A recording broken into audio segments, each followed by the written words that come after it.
আপনারা ফ্যাসিস্ট শাসন আমলে আপনারা কি ভোট দিতে পেরেছিলেন? পারেন নাই।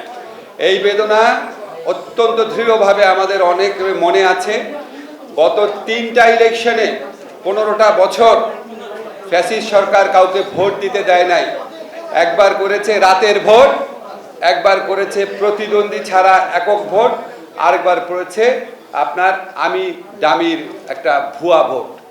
বাংলাদেশের মানুষকে 15 বছর যাবৎ ভোটাধিকার থেকে বঞ্চিত রেখে নিজেরা নিজেদেরকে ইলেক্টেড ঘোষণা করে বাংলাদেশের মানুষের উপর নির্মম নির্যাতন চালিয়ে দেশকে অন্য দেশের কাছে বিক্রি করে দিয়ে তারা অবৈধভাবে ক্ষমতা ভোগ করেছিল।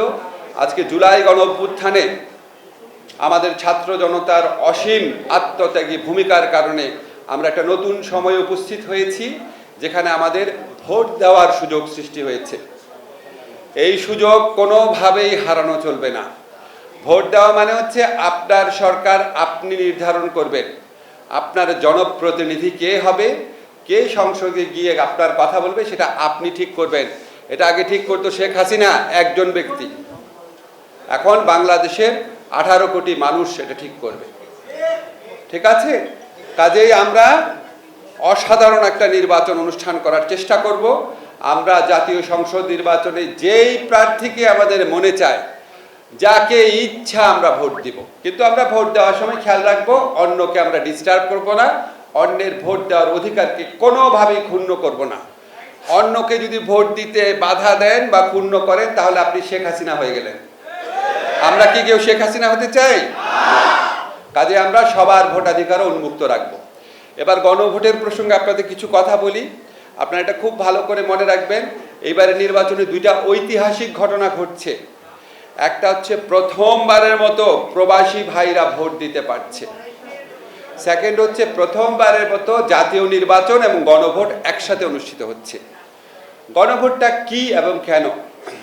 দেখেন, আমরা যখন দায়িত্ব গ্রহণ করেছিলাম জুলাই গণঅভ্যুত্থানের পর, আমরা বলেছিলাম আমাদের 3টা প্রধান কাজ। একটা হচ্ছে সংস্কার, একটা হচ্ছে বিচার, গণহত্যাকারীদের বিচার, আর একটা হচ্ছে নির্বাচন।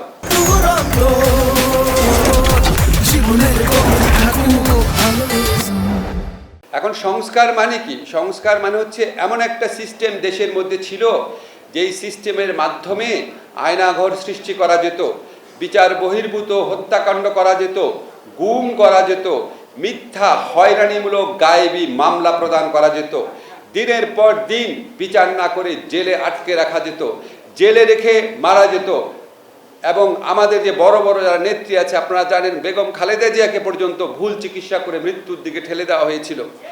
এই ধরনের ঘটনা বাংলাদেশে যেন না ঘটে, বাংলাদেশে যেন দুর্নীতি না হয়, বালিশের দাম যেন 12,000 টাকা না দেখায়, 10টা পদ্মা সেতু যেখানে করা যায় সেই টাকা দিয়ে যেন 2টা 3টা পদ্মা সেতু না বানায়, যাতে দেশের টাকা বিদেশে পাচার না হয়, যাতে বাংলাদেশ ব্যাংক লুট না হয়, যাতে ভারতের কাছে আমাদের নতজানু হয়ে থাকতে না হয়, এই সমস্ত জিনিস এনশিওর করার জন্য আমাদের দেশের আইন নীতি এবং প্রতিষ্ঠানে অনেক কিছু পরিবর্তন প্রয়োজন ছিল।